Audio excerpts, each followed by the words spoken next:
Ada potensi Baradae tertekan jika dipertemukan Ferdy Sambo saat rekonstruksi yang akan digelar pada Selasa 30 Agustus 2022.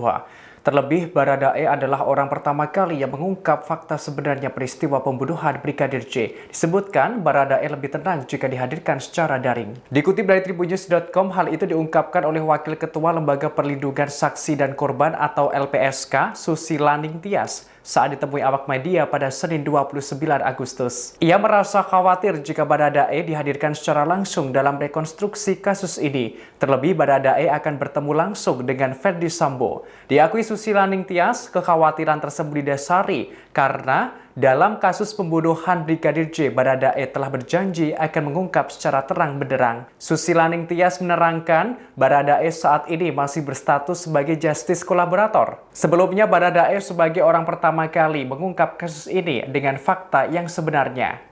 Susi Laning Tias menuturkan Baradae justru lebih tenang jika dihadirkan melalui sambungan video daring.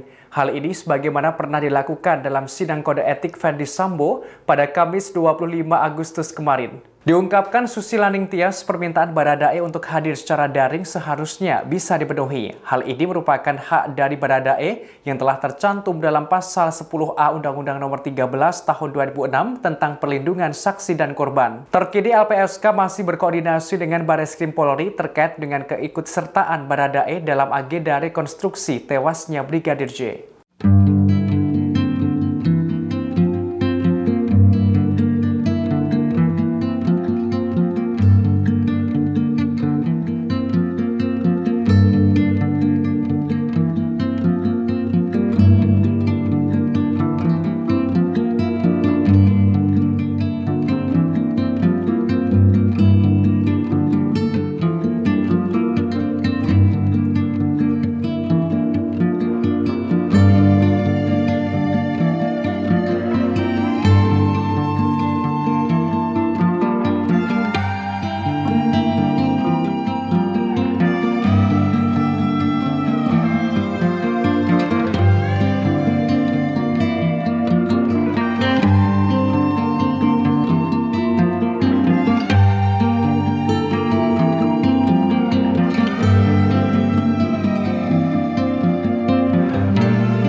Demikian Tribun News Update kali ini, nantikan informasi terbaru lainnya.